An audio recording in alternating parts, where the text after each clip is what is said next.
საქართველოში დღითი დღე უფრო იწყება ესკალაცია მდგომარეობის დასავლეთი მილიარდობით თანხას გამოყოფს თამამად შეიძლება თქვა ის რომ რაღაცა მილიონებზეა საუბარი მილიონები არის ცოტა არ იყოს შემცირებული იმიტომ რომ ამდენ NGO-ს ამდენ ტელევიზიას ამდენ პარტიას მილიონები არ ეყოფა ეს არის გაცილებით მეტი თანხა მილიონებზე გაცილებით მეტი თანხა რაც არის განკუთვნილი სახელმწიფო გადატრიალებისათვის ეს არის ფული რომელიც მომდინარეობს იმისათვის რომ საქართველოში მოხდეს ის რაც 2014 წელს უკრაინაში მოხდა ამისათვის ისინი ყველაფერს აკეთებენ იმას რომ ყოველდღიურად საბოტაჟს უწყებენ ხელისუფლებას და დღეს ეხა იმაზე საუბარი რომ აიცით რა არის ეს ამ ხელისუფლების ბრალიც არის რაღაცეები რომ მათ ისე არ გააკეთეს ესე არ გააკეთეს იცით რა არის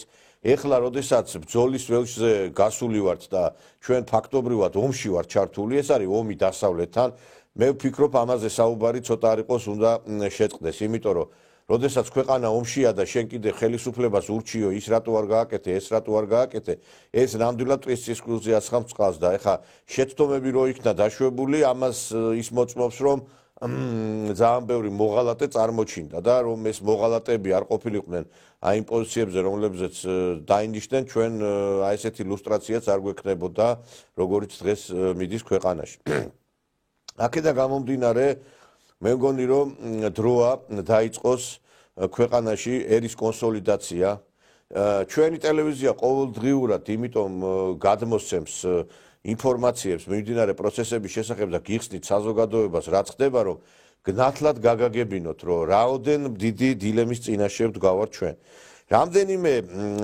სოციალურ ქსელში რამდენიმე პოზიციას წავაწყდი სადაც საუბარი იყო იმის შესახებ რომ აი საქართველოს მოადგა თურქეთის ჯარი რომ იქით აზერბაიჯანელებიც იქით სომხებიც ყველა ჩვენზე კბილებს ილესავს რომ ყველა ელოდება რომ როდის დაგვიცდება ფეხი რომ გადაგვსანსლოთ მე ამას საუბრობ უკვე 25 წელია მეგობრებო დიახ ესეა რომ განსაკუთრებით ეხლა სირიის შემდგომ უკვე თურქეთი ცდილობს რომ საქართველოსთან მიმართებითაც იგივე პოლიტიკა გაატაროს ის რომ დიპლომატიურად ჩვენ ვცნობთ თქვენ ტერიტორიულ მთლიანობას ჩვენ პატივს ვცემთ თქვენი ტერიტორიების უღროვებას ეს არის ბლა ეს არის დიპლომატიური არკადაბრა ეხლა როდესაც საქმე შეეხება იმას რომ ქვეყანამ თავისი გავლენები გაიფართოვოს იქ პატარა ქვეყანას ყველა წამოარტყამს თავში მაგრამ ჩვენ როდესაც ვიძახით რომ აი ეგ თურქეთის ჯარია მოსული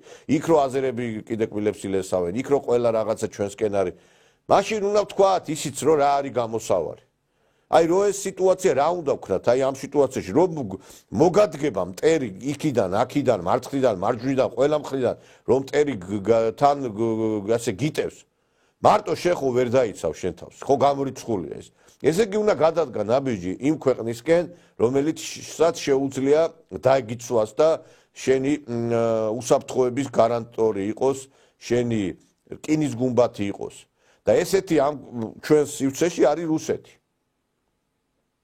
და ეს ამის თქმა არ უნდათ ამ ადამიანებს ამის თქმა არ უნდათ იმიტომ რომ აი ეს რო თქვა მაშინ უკვე გახდებიან იმ ბულინგის ხვერპლი დაიწყებენ მათზე საუბარს რომ ისინი კრემლის აგენტები არიან დაიწყებენ იმაზე საუბარს რომ ესენი რაღაცა ატარებენ სხვა პოლიტიკას და ეხა ეს ამაზე საუბარი ერთეულების ხვედრი ყოფილა ამ ქვეყანაში მარტო ერთეულებმა უნდა ილაპარაკონ და მხოლოდ ამ ადამიანებმა უნდა იპაკაზუხონ უნდა ტელეეკრანებთან ვინ უფრო მეტ ლაიქს დაუწერს იმაზე Facebook თავის სტატუსზე და გულის ჯიღი იკრას გულზე რომ აი რა მაგარი ტიპია და როგორ რაღაცა აზრონებს უციგნური ხალხი არავინ არ არის და საქართველოს კაცი უციგნური არ არის და უჭკუო არ არის მაგრამ დღეს ჩვენ ქვეყანას ერთი უბედურება ჭირს ყველა ერიდება იმაზე საუბარს რა ჭირდება ქვეყანამ რომ ეშინიათ გავიგეთ რომ ეს პრობლემა ის ცუდია მაგრამ გამოსავალზე არავინ არ ლაპარაკობს მეგობრებო დააკვირდით ამ ადამიანებს რომლებიც საზოგადოებაში მაღალი რეიტინგით სარგებლობენ რომ თქვა სიმართლე რა ჭირდება ამ ქვეყანას ამიტომ მე ამ ხალხს პატივს არ ავცემ და არც არასდროს არ ვცემდი მაგრამ ეხა ყველას პირში ხო ვერ ვეტყვი რაც არის ყველა კარგად ხდება რაზე და ვიზი არის საუბარი ეს არის კიდე ერთხელ ვიმეორებ, ეს არის ხალხი, რომლებიც კონიუნქტურას ერგებიან. არიან ხანიქით გადახტებიან, ხანაქით გადმოხტებიან. მე რაც მქონდა პოზიცია წლების განმავლობაში იმ პოზიციას ვაჟღერებ ეხლაც. ყარად ვდგევარ აქ და სხვანაირად ალძალმიც. ეს არის ჩემი კრედო. იმიტომ რომ არაფერი არ შეცვლილა არც 25 წლის წინ და არც ეხლაც. როგორც მაშინ ჭირდებოდა საქართველოს რუსეთთან ურთიერთობის დალაგება ჰაერივით, როგორც თევზს ჭირდება წყალი რომ იცოცხლოს და როგორც ჰაერი ჭირდება ადამიანს, ისე ჭირდება ჩვენ ქვეყანას რუსეთთან ურთიერთობის დალაგება. მაგრამ ამაზე არავინ არ ლაპარაკობს ხალხო. 1-2-ს გარდა. ის 1-2-ც კიდე იმიტომ ლაპარაკობს რომ უნდა ილაპარაკოს ესე რაღაც დავალდებულებულია. ჩვენ არც ვინმე რამეს გვაფინანსებს ეს რომ ვილაპარაკოთ. არც რუბლებს ვიღებთ რუსეთიდან, არც დოლარებს, არც ლარებს. იმამ ჩვენ ლაპარაკობთ ამას და გვალაპარაკებს ყოველივე ეს სამშობლოს სიყვარული რომ ქვეყანას ეს ჭირდება. თუ თურქეთის ჯარი მოგადგა შედალოცვილო, შენ დაიცავ შენ ქვეყანას მარტო თავის და თუ ამას იძახით თქვი მაშინ რა უნდა გააკეთოს ქვეყანა თურქეთის ჯარი თუ მოგადგა. ერეკლე მეფემ იმიტომ აღკვეთა ლეკების თარეში და იმიტომ დაიცვა ეს ქვეყანა განადგურებისგან რომ გეორგიევსკის ტრაქტატი დადო და შენ ხარ უნამუსო და შენ ხარ ნაძირალა როდესაც არ იძახი სიმართლეს და შეგიძლია ამის თქმა და ესეთი ნაძირლებით არის სავსე ეს ქვეყანა რომლებიც პაკაზუხობენ რომლებიც ლაპარაკობენ იმაზე როგორი კარგი ესე იგი ადამიანები არიან ქვეყანა უყვართ მაგრამ არ ეუნებიან საზოგადოებას სიმართლეს რაც ხდება ჩვენ გამოსავალი აღარ გვაქვს, აღარ დაგვრჩენია გარდა იმისა, რომ ამხელა ურჩხულს გაუნკლავდეთ იმითი, რომ უთხრათ საზოგადოებას, რომ ხო ხედავთ ხალხო. მე ველი რომ ჩვენი ხელისუფლება ერთხელ იტყვის, რომ ჩვენ არავისკენ არ მივდივართ, ჩვენ ვართ ქართველები, მაგრამ ჩვენ უნდა გქონდეს ურთიერთობა რუსებთან, ჩინელებთანაც, ევროპელებთანაც. მაგრამ ეხა ჩვენ იმის გამო რომ ამერიკელები და ეს ამერიკის აგენტები დაგწაბებენ ცის რომ ჩვენ რუსეთის აგენტები ვარ და ამის გამო რუსეთთან ურთიერთობა არ დავიწყოთ, ეს არის ნამდვილად დანაშაული. მოიცა თვითონ რომ მოვიდნენ ხელისუფლებაში თქვენ გონია რუსებთან დიალოგს არ დაიწყებენ. ერთი გაიხსენეთ სააკაშვილის ხელისუფლება. 2008 წლის შემდგომ გაიხსენეთ ვინმეს თუ გაუბედია რუსი ტურისტებისთვის ის რასაც დღეს უბედავენ. ვინმეს გაუბედია თუ არა რომ მაგალითად ესეთი განცხადებები ყოფილიყო, იმიტომ რომ სააკაშვილი ტყილა კი არის და იქ ლარსე იმითი ვარდებით ხელში, როცა რუსი ტურისტები მოდიოდნენ. იმიტომ რომ ქვეყანას ჭირდებოდა შემოსავალი, ქვეყანას ჭირდებოდა სავაჭრო ურთიერთობა.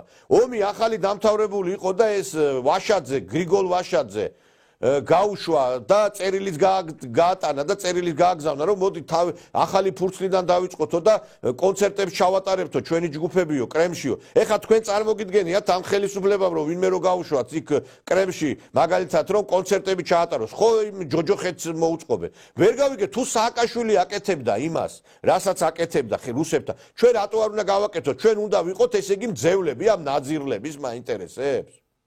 თუ ამერიკა გებძვის შედალოცვილო თურქეთი თუ გებძვის ევროპა თუ გებძვის შენ მარტო როგორ დაიცავ თავს ამხელა მონსტრებისგან მაინტერესებს ლუკაშენკოს რომ არ ქონოდა რუსეთის მხარდაჭერის იმედი დღეს მისი ბუნდღაც არ იქნებოდა და დღეს ჩამოკიდებული იქნებოდა დრო არ ქონოდა მხარდაჭერის იმედი ყაზახეთის პრეზიდენტს დღეს არც იქნებოდა ხელისუფლებაში იგივე ერდოღანი ვინ გადაარჩინა თქვა არ დაგავიწყდა თქვენ ვინ გადაარჩინა ერდოღანი პუტინმა პირადად დაურეკა რომ ეხლა მოვლენ შენს ასაყვანად და გასანადგურებლად და დატოვე ის სადაც ხარ ის ადგილი და იმ წუთასვე დატოვა თორე იქვე დახრეტდნენ მას მაგრამ დავინახეთ რითი გადაუხადა თურქეთმა რუსეთის პრეზიდენტ სამაგიერო სირიაში ლახვარი ჩასცა მაგრამ რუსეთი ამას არ დაივიწყებს და ამაზე პასუხი მას ექნება როდესაც დადგება ამის მომენტი ნუ გონია თქვენ რომ ეს რაც მოხდა სირიაში ეს იქნება გატარებული ამიტომ მე ერთი რამე მინდა გითხრათ დღეს უნამუსო და ნაძირალა ყველა ის ექსპერტი თუ პოლიტიკოსი ვინც ლაპარაკობს და არ ასვამს დიაგნოზს და გინდა პოლიტიკოსებზე არ ამაქვს საუბარი რა ესე ხფოს აღტკინებით კიდე ტაშრო უკრათ ვიღაცებს აი ამ პათოსის განცხადებებზე მაშინ ისიც უნდა მოთხოვოთ ამათ რომ ლაპარაკობ რაღაცას უნდა თქვა დიაგნოზი ექიმთან რომ მიხვალ ექიმთან ჩვენ რატომ მივდივართ Სუდათ რო ვართ ისედაც ვიცით ხო? ექიმისგან გვაინტერესებს ჩვენ დიაგნოზი და როგორ ვიმკურნალოთ, რომ გადავრჩეთ. და დღეს თავარი არის ჩვენი ქვეყნის გადარჩენა. გასაგებია, რაც გჭირს, ყველა კარგად ხდება ამას. მაგრამ საითკენ უნდა წავიდეთ, რა უნდა გავაკეთოთ? ეს არის თავარი. თორე დიაგნოზი ისედაც ვიცით, რა დღეშიც არის ეს ქვეყანა. და დიაგნოზი და სამკურნალო რაღაცა რაც არის, ეს არის ის, რომ ჩვენ უნდა დავიწყოთ რუსეთთან ურთიერთობა. სხვა გზა არ არსებობს. აი როგორც წამალს რო იღებ და წამალი ვიცით რომ წარეა. იგივე მაგალითად, როდესაც ქირურგიული ჩარევა, ოპერაცია არ არის საამური და ტკბილი. არის ჯერ სიმწარე და მერე არის შვება და მერე არის გამოჯანმრთელება. დღეს რა თქმა უნდა, როდესაც შენ რუსეთთან ურთიერთობებს დაიწყებ, ეს იქნება ძალიან დიდი დარტყმა. დაგიწყებენ ლანძღვას, დაგიტებენ თათხვას, არ იქნება არ შვება, მაგრამ როდესაც შენ დაალაგებ, მე იმ ოპონენტებსაც გააჩუმებ და ჩაჩრი პირში იმას, რა ქვია, რაც საჭიროა. და ეტყვი, რომ აი სწორედ იმიტომ გადავდგი, რომ ეს უნდა გამეკეთებინა.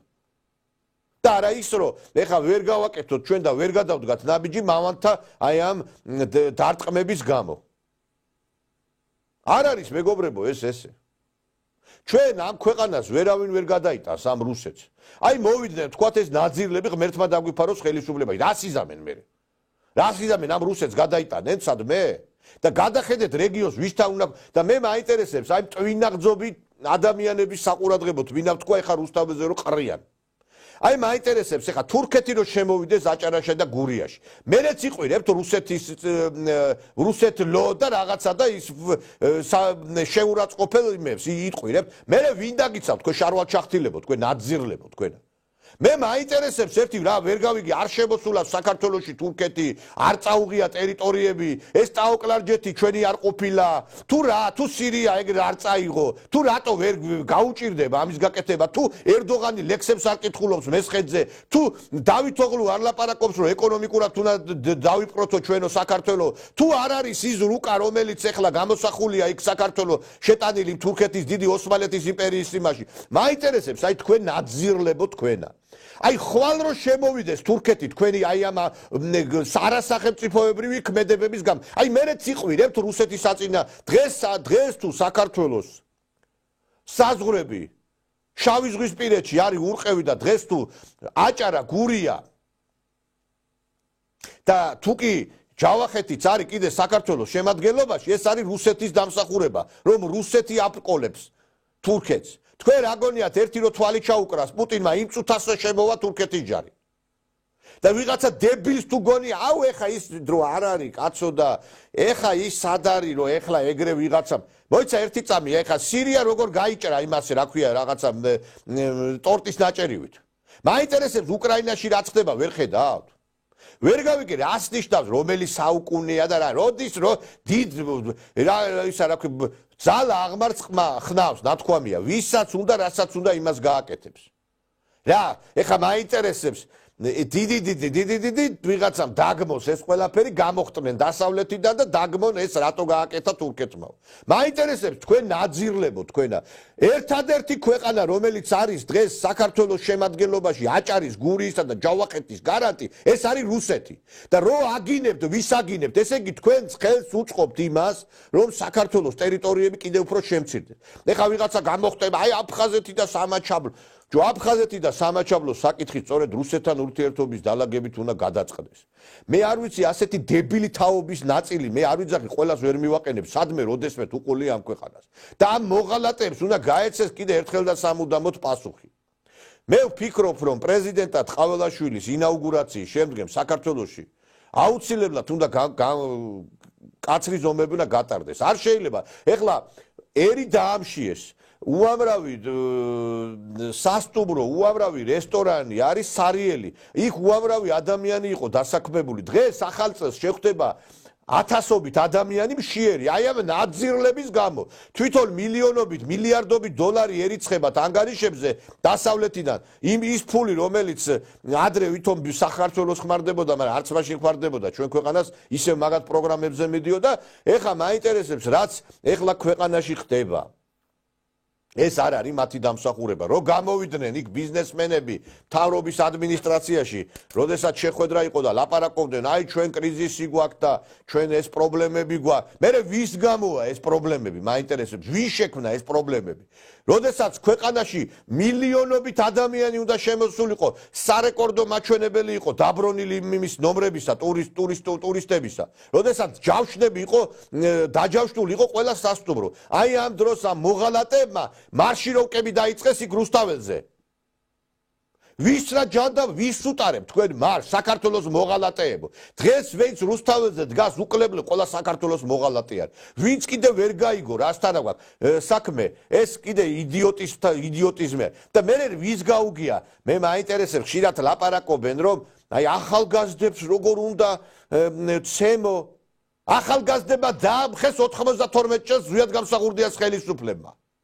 მერე ვიღაცა ლაპარაკობს ხელოვანი როგორ უნდა დაიჭიროს. ხელოვნებმა დაამხეს ზუსტად 1992 წელს ზვიად გამსახურდიას კანონიერი ხელისუფლება. ბუბა კიკაბიძე დიდუბის მეტროსთან ავტომატით ესროდა იმას რა ქვია მიტინგს. და კიდე ეს ლანა ღოღობერიძე იდგა იქა და კიდე ეს მთელი ინტელიგენცია ვინც იყო მაშინდელი ყველა ზურგს უმაგრებდა. მე არ ვიძახი რომ ეხლა გამსახურდია იყო ანგელოზი და რაღაცა მასაც შეცდომები ქონდა გასაგებია, მაგრამ არავითარ შემთხვევაში არ შეიძლებოდა მისი ჩამოგდება. მისი ჩამოგდების შემდგომ დაიკარგა აფხაზეთით და სამაჩაბლოს. არ შეიძლება სახელმწიფო გადატრიალება. არ მოგწონს ხელისუფლება, მიდი და შეცვალე კანონიერი გზით. და დღესაც როგორც მაშინ აი ეს ახალგაზრდები, პირტიტველ ახალგაზრდები, რომლებიც იყვნენ შეცდენილები და ტყვიამფრქვევებს უშვებდნენ მთავრობის სასახლეს და ის ინტელიგენციაც, რომელიც მაშინ მოქმედებდა ხელისუფლების წინააღმდეგ, იდენტური სიტუაცია. ერთადერთი არ აუღიათ ხელში იარაღი, მაგრამ ისებიდი საქმე რომ შეიძლება მაგიც გააკეთონ. დღეს პრეზიდენტი შეხვდა ვეტერანებს, უკვე მზადდება ნიადაგი. ვიღაცა ნაძირალა თავდგირიძემ გააკეთა განცხადება სამხედრო ექსპერტმა, რომ ჯარი ჩვენ მხარეზე არის. უკვე დაიწყო ჯარზე სპეკულირება, ჯარის მიმართ განცხადებების კეთება. 2-3 ტანკი რო დადგეს რუსთაველზე, იქ სიტუაცია უკვე მოირღვევა, მეგობრებო. იქ რუსთაველზე ის კი არ ყოფილა, რა ქვია, 50-60 ტანკი კი არ ყოფილა. იქ იყო რამდენიმე ტანკი იყო და ტყვიამფრქვევი იყო და ავტომატით ისროდნენ. იქ არ ყოფილა ის რომ ტანკების ის არ ყოფილა ბრძოლა იქ აქ-იქიდან. ამიტომ როდესაც ლაპარაკობ ჩვენ იმაზე რომ ესე იგი თურმე ახალგაზრდებს როგორ უნდა შევეხოთ, თუ ახალგაზრდა დანაშაულს ჩაიდეს, უნდა შევეხოთ. თუ ხელოვანი დანაშაულს ჩაიდეს, უნდა შევეხოთ, დიახ. და პასუხი რო არაგეს აი ამ ნაძირლებმა, ვინც მაშინ სახელმწიფო გადატრიალება მოაწყეს, იმიტომ არის დღეს რო აი იგივე საკეთებენ. არავინ არ უნდა იქნას დანდობილი კანონის წინაშე. არავინ არ უნდა იქნას დანდობილი. დიდი იქნება თუ პატარა.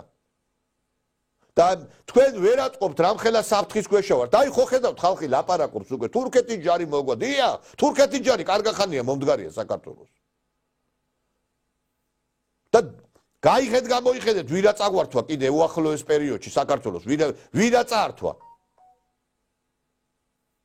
დღეს რო ვიღაცები ლაპარაკობენ რომ ჩვენ საქართველოს ტერიტორიულ მთლიანობას ვცნობთო, ხვალ შეიძლება გამოვიდნენ და თქვა რა ვქნათ ეხლა საქართველოს იყო საფრთხე ჩვენთვის და ამიტომ ავკვეთეთ. ალიევმა გააკეთა რამდენიმე მინიშნება. თქვენი მხრიდან ხდება ესკალაცია. თქვენი მხრიდან ხდება ჩვენთვის პრობლემების შექმნა. თქვენ დაიწყეთ ეხლა მოქმედებების გატარება, მაგრამ მატარებელი დაძრული არის უკვე. არავინ არ დაუშვებს იმას, რომ რაღაცა ვიღაცას პრობლემები შეექმნას. გასაკეთებელი უნდა გაკეთდეს. გამოსაშვების სისხლი უნდა გამოიშვას. თუ ვიღაცა არის დასაპატიმრებელი, თუ ვიღაცა არის მკაცრად მოსათხოვი პასუხი, უნდა მოეთხოვოს მას. დავით აღმაშენებელს ძალიან უნდა და ის რომ გაუსწორდა მოღალატეებს, სარებზე რომ გასვეს თამარის დროს ფეოდალები, ძალიან უნდა და ვიღაცების ლიკვიდაცია. კანონის წინაშე უნდა იყოს ყველა თანასწორი, მეგობრებო. ტყვიამფრქვევებს უნდა ესროლონ მანდამაის პარლამენტს, კაცო. ჩვენ ხედავთ აგენ უკრაინელები ბოდიალობენ და მთავრობის ახდა და ემზადებიან იმისთვის რომ აქ გაიხსნას მეორე ფრონტი. ამიტომ ყველა მოღალატეს უნდა გაეცეს პასუხი.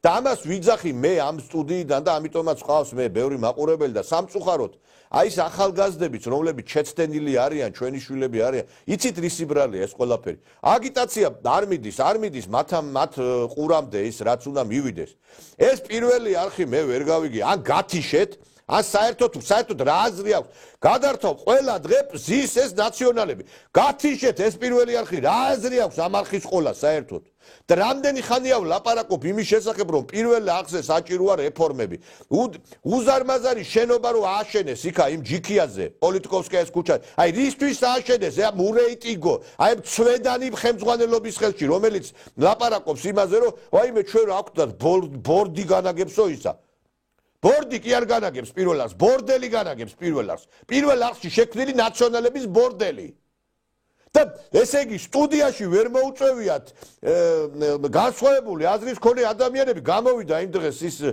ცინცაძე ქალბატონი ცინცაძე წამყვანი და აიო ჩვენო სია მოგცესო და ამ სიაში არ არის ხალხიო ესე იგი ტელევიზიაში გადაცემაში ადამიანებს ვერ იწვევენ გესმით ხალხო თქვენ იგივე სიტუაცია აჭარის არხზე ერთადერთი ახლა ვახო ხუზმიაშვილს ვერ დააბრალებ კაცი მართლა მიყავს როგორც საჭიროა ეს გადაცემა მაგრამ ერთი გადაცემა შველის ტელევიზიას კაცო 22 საათი რო ნაცები იждებიან და 1 საათი რო იქნება რაღაცა გადაცემა ეგ ვერ შეცვლის იმას იქ განსხვავება ეს რა ქვია იმედი კიდე ბოდიში და მარტო არის 5-6 კაცის გარდა თან ხელისუფლების წარმომადგენელი ბჭო ხალხს უნდა დაანახოთ რომ ხვებიც გიჭერენ მხარს პარლამენტის წევრები რო გამოყავთ ამ იმედის გადაცემაში საღამოს სხვა ხალხი რატო არ გამოყავთ 5-6 კაცის გარდა რომელსაც ჩუსტები და ხალათიც აქვს იქა რომელნე ჩაიცვევენ გადაივლებენ შხაპს შევლენ ესე იგი იმითი კლუბური სისტემა არის მაინტერესებს სხვებს რატო არ უხსნით ეთერს ესე იგი ეს რუსთავიორი ტანცი მანცი და შმანცი და ეპრაიმ ხაუსი არის ეს არის გასართობი არხი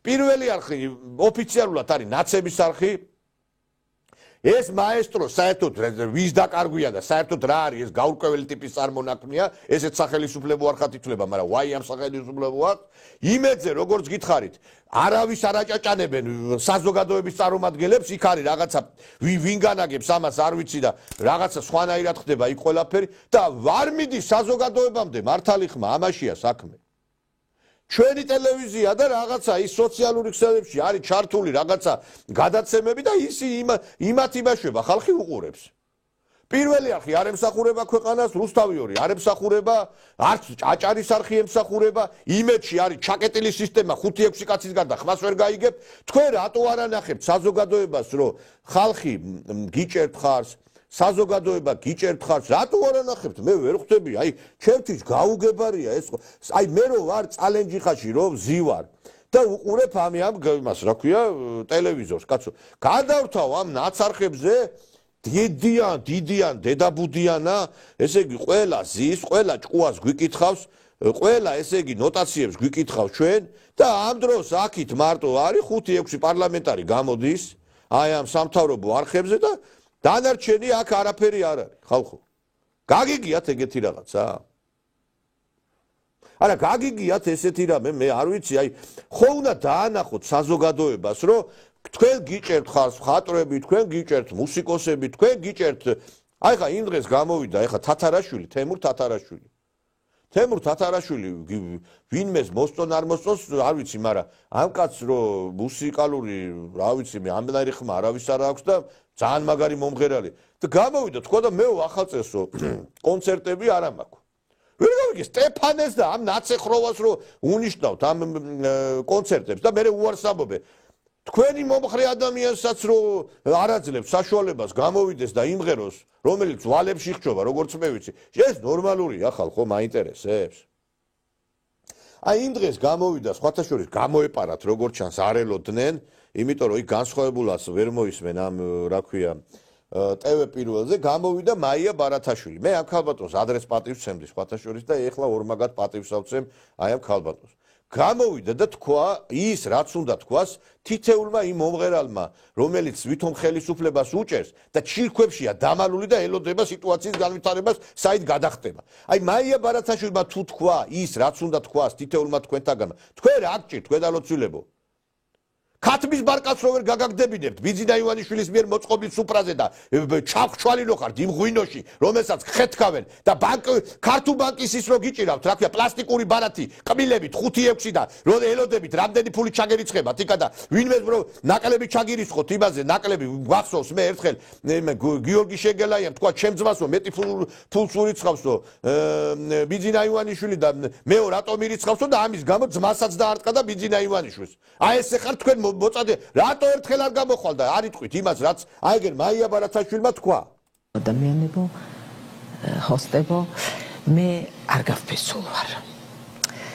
არც ახალწლო კონცერტი გამიუქმებია იმიტომ რომ კონტრაქტუალური ვარდებულებები მაქვს და ამისთვის მე ბოდიშს ვერ მოვიხდი ბიგ ბენდთანაც კონცერტი მაქვს ახლა კვირას მე ვთვლი ესე რომ ხელოვნების მთავარი მისია არის შეკავშირება ადამიანების ხელოვნების მთავარი მისია არის ხიდების გადება ადამიანებს შორის და მე მაგალითი მინდა მოვიყვანო მე-20 საუკუნის გარიჟრაჟზე როდესაც ჯაზი როგორც უნიკალური არტ-ფორმა ისახებოდა ამერიკის შეერთებულ შტატებში ძალიან მწვავედ იდგა რასობრივი დისკრიმინაციის თემა მოგეხსენებათ რომ ელა ფიჯერალდს არ უშვებდნენ კლუბში Billie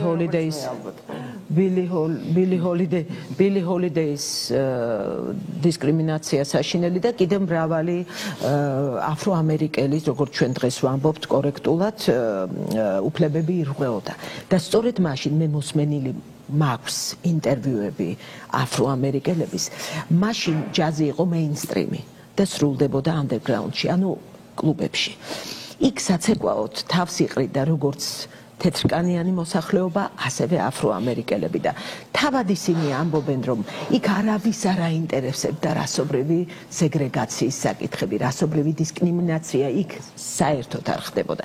ამიტომ მე ვთვლი, რომ ხელოვნებას აქვს ძალიან დიდი მისია, რომ გაამთლიანოს, დააკავშიროს თუნდაც გატეხილი გულები, ადამიანები და შეაკავშიროს. ამიტომ მე მომხრე ვარ იმისი, რომ კონცერტები ჩატარდეს, რაც შეიძლება მეტი კონცერტები, აქ აღარ ვლაპარაკობ უკვე იმაზე, რომ ჩვენ დაუკავშირეთ ამ პროფესიას ჩვენი ცხოვრება და ეს არის ჩემი მე არ ვიცი სხვისი, მაგრამ მე არა მაქვს ბიზნესები, როგორც სიტყვიან ხოლმე, ეს არის ჩემი შემოსავლის წყარო, მაგრამ ამის გარდა მე ვიტყვი იმას, რომ ხელოვნება ძალიან მნიშვნელოვანია ორი დაპირისპირებული მხარის შერიგების საქმეში. აი ამას არ არსებობს ორი მხარე არ არსებობს, მაგრამ ორი მხარე არ არსებობს, ჩემო კარგო ადამიანი. ორი მხარე არ არსებობს, არსებობს ადამიანები, რომელსაც ჩვენ ეხლა ეს ავანტყოფი ნარკოტიკებზე შესმული ქათამაძე გამოხდა და გააპროტესტა ორი მხარე არ არსებობს. არა ბიჭო, ეხლა მარტო თქვენ არ ხერხებთ და თქვენ ხართ მარტო. აი მე ეხლა ამ ქალს დავნიშნავდი კულტურის მინისტრად. იმიტომ რომ ამ ქალს გამოცდილებაც აქვს, სახელმწიფოებრივად აზროვნებს და აი მართლა მიყვარდა და კიდევ უფრო შემაყვარა თავი აი მაია ბარათაშვილმა. აი თქვენ გაგიგიათ ეხლა მაია ბარათაშვილის ნახევარი სიმართლე ეთქვას იმ რომელიმე მომღერალს, რომელიც აი იმაზე რა ქვია გამოდის და ხელისუფლებას ვითომ უჭერ მხარს. მე აი სახელისუფლებო კონცერტები რო იყო იქ რო იმართებოდნენ. აი თქვენ ხო ატყობდით რა რას ლაპარაკობდნენ, იმღერებდნენ ჩვენი გზა ევროპაშია, ჩვენ მივდივართ ევროპაში. მეც კი არ იცახდნენ, იმას კი არ იტყოდნენ რომ ჩვენ უჭერთ ხარს ქართულ ოცნებას.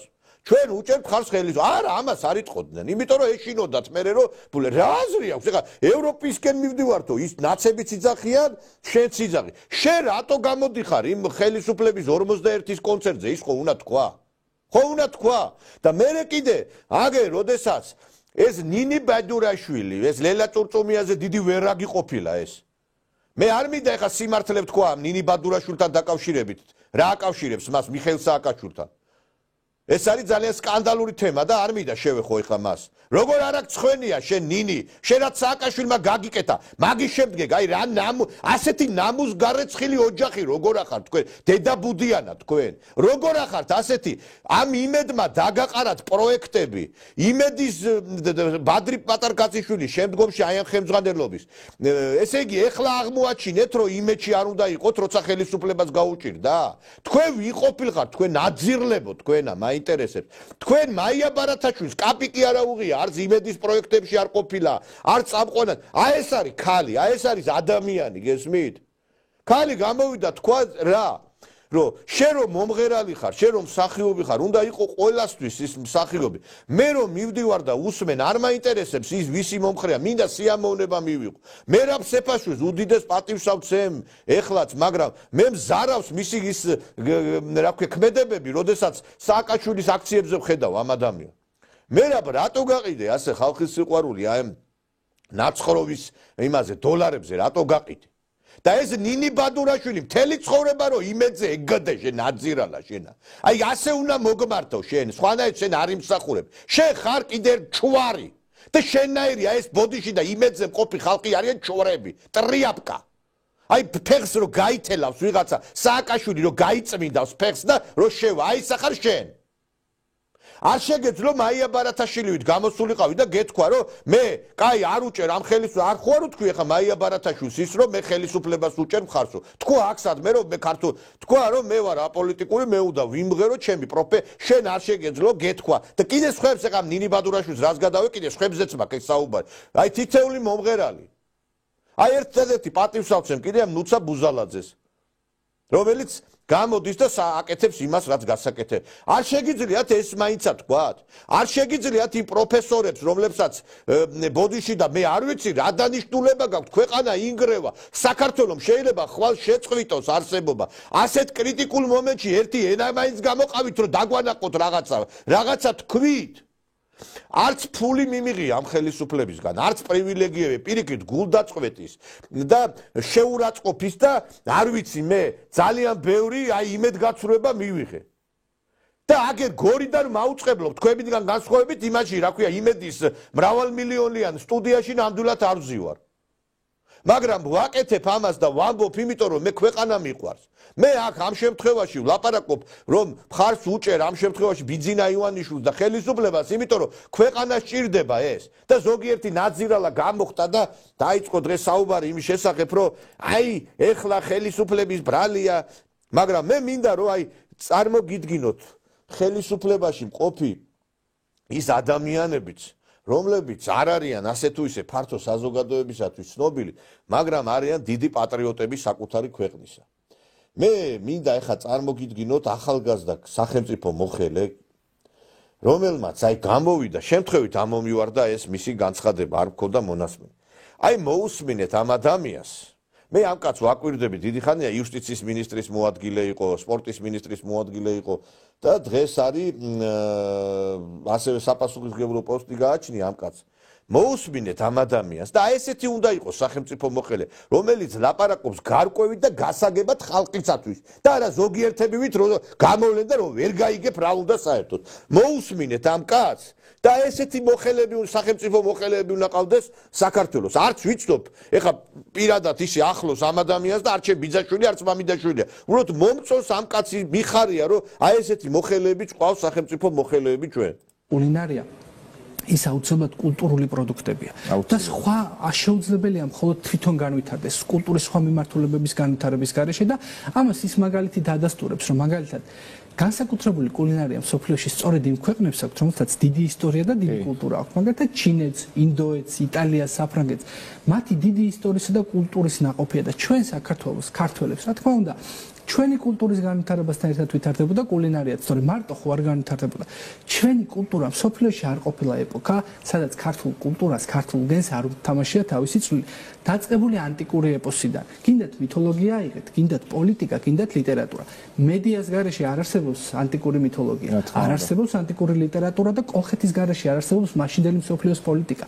იქიდან მოყოლებული ჩვენ ყოველთვის ჩვენი წვლილი ქონდა. შეუძლებელია წარმოიდგინოთ მსოფლიო რომის იმპერია და რომში აღმართული ფარსმანის, ამხედრებული ფარსმანის ქანდაკება, სპარსეთში თუ ოსმალეთში აღზევებული ქართველები, ეგვიპტის მთავრები და ასე შემდეგ. ეს ჩვენი კულტურის განუყოფელი ნაწილია და ამ კულტურასთან ერთად ვითარდებოდა, რა თქმა უნდა, კულინარია. მოქონდა რაღაცები და გავცემდით საქართველოს. შეუძლებელია განვითარებულიყო დამოუკიდებლად და ასეთი კარგი ყოფილიყო. ჩვენ ყოველთვის ვიცოდით ზღვარი, რამდენი შეგვეძლო აგვეღო და რამდენი გაგვეც საზღვრებისთვის. ამიტომ ყოველთვის თანამედროვეები ვიყავით და ხანდახან წყინს ხოლმე ბოლო პერიოდში ხშირად გავიგონე, რომ ახალგაზრდები ამბობენ, რომ ჩვენ კავკასიელები ვართ. კავკასიაში ცხოვრობენ ძირძველი კავკასიელები, არაჩვეულებრივი ხალხი, მათ შორის ჩვენი ნათესავები, თუმცა ჩვენ ქართველებს საკუთარი თავის წარმოსაჩენად არავისთან დაჯგუფება არ გვჭირდება. მე ვარ ქართველი. და ეს ნიშნავს იმაზე მეც, ვიდრე შეიძლება ნებისმიერმა სხვა ადამიანმა მსოფლიოში გაიგოს. არ გვჭირდება არავისთან დაჯგუფება. რა თქმა უნდა, კავკასიელები ვართ, რა თქმა უნდა, ევროპელები ვართ, მაგრამ იმისთვის რომ ვაჩვენოთ, რომ ჩვენ დიდი კულტურა გვაქვს, დიდი ლიტერატურა გვაქვს, დიდი ფოლკლორი გვაქვს, დიდი ისტორია გვაქვს, ამისთვის საკმარისია რომ მე ვარ ქართველი და წერტილი. და წერტილი? კი ბატონო. და სხვათა შორის ჩვენ ერთადერთი ერდი ვართ ბოდიში მარიკა მთელ მსოფლიოში, რომლებიც ერთმანეთს ვესალმებით გამარჯვებით. გამარჯვებას უსურვებთ ერთმანეთს. ასეთი ანალოგი მსოფლიოში არ არსებობს. იმიტომ რომ ეს ჩვენი ისტორიის ნაწილი იყო. სულ ომში მიდიოდა ქართველი კაცი და ქალი შეხვდებოდა, ბავშვი შეხვდებოდა თუ სხვა ნებისმიერი ვინმე გამარჯვებას უსურვებდა. ასეთი ხალხი ვართ ჩვენ, რომ გამარჯვებას უსურვებთ ერთმანეთს. რა თქმა უნდა, ამბიციური ხალხი ვართ, მაგრამ ეს ყველაფერი ჩვენი წარსულია. მე როგორც ქართველი ვატარებ ჩემ წარსულს, აწმყოსაც და მომავალსაც. არც ცვლილებების მეშინია და არც სიახლეების. მაგრამ არის რაღაც რაც არ იცვლება. არ იცვლება ჩემი სამშობლო და რწმენა. იმიტომ კი არა რომ უბრალოდ მე ვარ ასეთი. მასე უკეთესი არ არსებობს. ხვებსაც მაგარი აქვს, მაგრამ მე რაც მაქვს, ამაზე უკეთესი არ აქვს. ამიტომაც მე ვარ ქართველი და წერტილი. აი, ეს უნდა თქვას თითოეულმა ქართველმა ჩინოვნიკმაც და თითოეულმა ქართველმა პოლიტიკოსმა პარლამენტში. ვაიმე ის არ დამაბრალონო დასავლეთის აგენტობაო, ბოდიში რუსეთის აგენტობა არ დამაბრალონო და მე ევროპისკენ მივდივარ, ჩვენ ნატოსკენ მივდივარ, მაშა სადამე ევროპენ. აგერ 36 წლის კაცია სოსო გიორგაძე ეს ბატონი. არის საკპატენტის თავმჯდომარე. და იშვიათია რომ ასეთ ადრეულ ასაკში კაცი იუსტიციის მინისტრის მოადგილე იყო, კულტურისა და სპორტის მინისტრის მოადგილე იყო. ეხა და კაცმა თქვა რომ არ გვინდა ჩვენ ვიღაცასთან ასოცირება. ევროპასთანაც გვაქვს ურთიერთობა, აზიასთანაც, მაგრამ მე ქართველი ვარ და არ მჭირდება არავითარი მაშა სადამე. ევროკავშირის დროშები იწვება მთელს ევროპაში და ეს ნაძირლები ევროკავშირის დროშას აფრიალებენ და ევროპისკენ მივდივართო. თვითონ ევროპა ცვლის კურსს, თვითონ ევროპაში ხდება მთავრობების შეცვლა, შოლცის მთავრობის შეცვლა, მაკრონის მთავრობის შეცვლა, იმიტომ რომ აი ამ ევროპულმა სტრუქტურებმა დააქციეს და დაანგრიეს ეს ქვეყნები და ეს უტვინოები მაინც ევროკავშირის დროშას და ევროკავშირს უფრო მაღლა აყენებენ ვიდრე საქართველოს და როგორ კაცო ევროკავშირმაო თუ ჩვენო უვიზო მიმოსვლა გაგვიუქმაო და თუ იმათმა გაგვებუტესო და თუ იმათმა დაგტუსესო ეგ როგორ შეიძლებაო მაშინ ჩვენ არ გვჭირდება ესეთი ხელისუფლებაო ესე იგი შენ რო გითხრას ევროკავშირმა რომ შენ უნდა გადააგდო ეს მთავრობა უნდა გადააგდო ესე იგი გამოდის და ეს არის თავისუფლება და თქვენ ახარ თავისუფალი ხალხი რომ ესე იგი იმ დასავლეთის დაფინანსებით იქ ღერი და ცეკვავ და არ გაკლიათ არც ხაჭაპური არც ღვინო არც ჭამა არც ცმა არც ნარკოტიკი არც ბოზობა არც ჩათლახობა ყველაფერი გააქვთ იქა აგერ კაცი გამოვიდა ვეთანხმები და ვისურვებდი რომ ასეთი ადამიანები იყვნენ პოლიტიკაში აი ვისურვებდი იმიტომ რომ გულს მე მალამოთ ედება როდესაც ახალგაზრდა კაცს ნახავ და იძახის იმას რომ არ გვჭირდება ჩვენ პირიქით ყველას ჩვენი უნდა შურდეს ჩვენ ვართ უდიდესი ტრადიციების კულტურა რატო უნდა მივეტამასნო იმას რომელიც აქით არის ჩემთან ხედგას აგერ იმაში თელავში ერეკლე მეფის იმასთან რა ქვია რეზიდენციასთან და ერეკლე მეფის ზეგთან ხედგას იმდენი რამდენიც ამერიკის ისტორია არის ამერიკაზე უფრო ბოდიში და დიდი ხნის არის ის ხე რომელიც გია თელავში რა გვჭირს ვერ გავიგე ჩვენ რომ ასე მუდამ ვიძახოთ ევროპელები ვართ ვერ გავიგე ქართველები გიტყლებათ რო თქვათ რომ მე ქართველი ვარ გიტყდებათ ესა ვინახათ რამ გაგზარდათ რა ძუძუწოვეთ ასეთი რა უბედურება ეხა ვიღაცამ აი ხშირად იტყვიან ხოლმე რომ აი ყოველთვის ხდება მამათა და შვილთა დაპირისპირება რომ ნუ ჩვენ ყოველთვის კრიტიკულად ვაფასებთ ჩვენ შვილების ქმედებებს იცით რაშია საქმე ჩემო მეგობრებო საქართველოში თუ ახალგაზრდობა ქუჩაში გამოდიოდა ის ახალგაზრდობა გამოდიოდა ქართული ენის დასაცავად რაღაცა დამოუკიდებლობისთვის და არ გამოდიოდა იმისათვის რომ ვიღაცის მონები უნდა ვიყოთო რა ეს ეხლა ხდება მარტო ქვეყანაში როდესაც საუბარი არის რომ მონები უნდა ვიყოთო გესმით თქვენ მონები უნდა ვიყოთო ამას გვეუბნებიან რა ჩვენ უნდა ვიყოთ ევროპული მონებიო რა აი ამას გვიმტკიცებენ ესენი სხვა არაფერს არ გვიმტკიცებენ, მეტი კი არაფერი არის მის იქ. ჩვენო რასაც გვეტყვის ევროპაო, ის უნდა გავაკეთოთო, თუ საჭირო არისო, ცალფეხზე უნდა ვიხტუნაოთო. და საქართველოს დროშას კი არ აფრიალებენ, ევროკავშირის დროშას აფრიალებენ იქ. და იმას ლაპარაკობენ, რას გვეტყვის ბორელი, რას გვეტყვის ბაიდენი, რას გვეტყვის ის ევროპარლამენტარი და არ ვიცი და ამ დროს თავზე ამტრევენ იქ ყველაფერს ამ ევროპარლამენტარებს და იმ ბორელებს და იმ ბაიდენებს და არ ვიცი მე გუშინ მაინტერესებს სლოვაკეთი არის ნატოს და ევროკავშირის წევრი ქვეყანა. გუშინ ჩავიდა სლოვაკეთის ვიცე-პრეზიდენტი ჩავიდა ფიცო პუტინ შეხვდა და ქონდა მოლაპარაკებები გაზთან დაკავშირებით და სხვადასხვა საკითხებთან დაკავშირებით. მაინტერესებს ეხლა სლოვაკეთი აქამდე უნგრეთი იყო ეს პუტინის აგენტი. ეხლა სლოვაკეთი არის, კიდე სხვა ქვეყნებიც არის. თქვენ ხართ უწიგნურები და უვიცები და არც გესმით და ჩვენ მაინც მოგვისმინეთ და ამ ხელისუფლება თუ იმედს ვერ აკონტროლებს, წესერა თუ პირველ რიგში ჩვენ მაინც შეგვიწყვეთ ხელი ბოლო-ბოლო სილქდეზე მაინც ჩაგვთეთ რომ თქვენ სათქმეს ჩვენ ვიძახით ხო? თქვენ რო ვერ აკონტროლებთ პირველ რიგს და აგერ აი ეს არხი მაინც გამოიყენეთ რომ საზოგადოებასთან სიმართლე ითქვას, მაგრამ ესეც რომ არ ვიცი ის რაბიშვილი რო დაყვებოდათ იმ შეხვედრებზე ის რაბიშვილი არ არის ის ზარალა დღეს რო უერთდება იმას რომ ხელახალ არჩევნების იმას აი ესეთი ხალხი ყავდა დაყენებული გარშემო და ამიტომაც ვიძახთით რომ არ შეიძლება ასეთი ხალხის გვერდში დაყენებაო და არ გესმოდა ჩვენ